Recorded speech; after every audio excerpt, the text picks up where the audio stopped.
You think you know who's manipulating you. You think guilt tripping is emotional blackmail, and gaslighting is mind control. Wrong. Both are knives, but one cuts deeper while smiling. Let's dissect. Guilt tripping whispers, "I'm hurt because of you." Gaslighting grins, "You're broken and don't know it yet."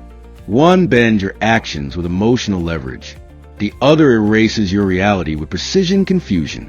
Guilt tripping weaponizes your conscience. Gaslighting dismantles your cognition.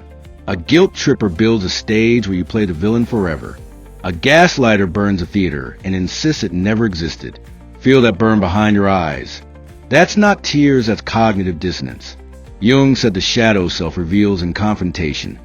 Now look in the mirror and ask whose narrative you live in, yours or theirs. You remember a moment. Someone said, "You never care." You apologize without knowing what for. Now trace the lie. That was guilt tripping. But remember this. When they said, "You're being dramatic," that never happened. You question your memory, your sanity. That was gaslighting. One feeds on morality. The other feeds on identity. You can't heal what you can't name. And you can't name what you've been trained to forget. Lacan said the real is what escapes symbolization. Gaslighting exploits exactly that. You feel hollow but can't explain why. That's not weakness. That's structural sabotage. They didn't hurt your feelings. They rewrote them. You see the difference now? Guilt tripping evokes regret. Gaslighting evokes doubt. Regret is human. Doubt is corrosion. You think you were arguing. You were eroding. Gaslighters don't fight. They unravel. They destabilize your orientation to truth. You start asking if you're too sensitive, too emotional, too unstable. That's not growth. That's psychological colonization. Nietzsche said madness is rare in individuals, but common in groups. Gaslighters engineer madness. They infect your epistemology. Your logic becomes their hostage. Every time you question them, you feel guilty. Every time you stand up, you feel crazy. That's a double bind. That's a psychological chokehold. Guilt tripping pins you with memory. Gaslighting amputates it. You recall but don't trust. You feel but don't believe. You think but can't know. Now listen, this isn't therapy.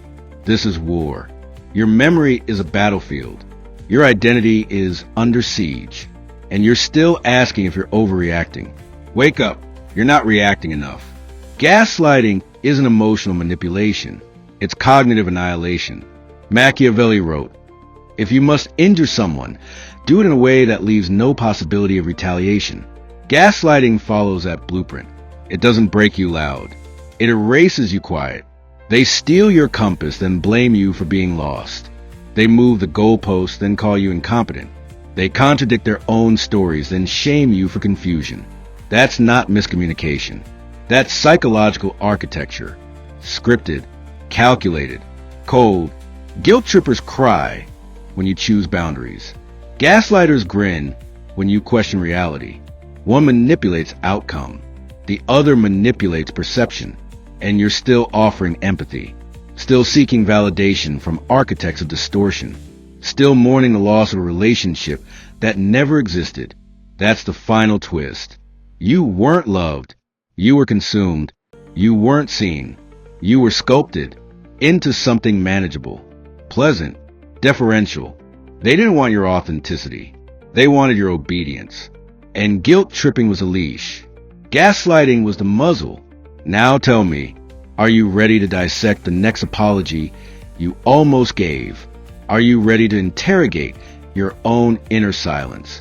Are you ready to reclaim the parts you abandoned to maintain their comfort? Because guilt tripping makes you responsible for their pain. Gaslighting makes you responsible for your own erasure. And you've been taught to call both love. No more. We're done with begging for clarity from those who profit off our confusion. We're done with performing guilt for crimes we didn't commit. We're done with confusing emotional extortion for connection. Truth is not negotiable. Identity is not improv theater. Sanity is not up for auction. You don't need closure. You need combustion. Let this be it. The reckoning, the rupture, the mirror turned weapon. Now speak like you never forgot. Now stand like you've never doubted. Because they won't admit they gaslit you. They'll call you bitter, broken, delusional. Let them. Truth doesn't need permission, and clarity doesn't ask for applause. You're not crazy. You're awakening, and that terrifies them.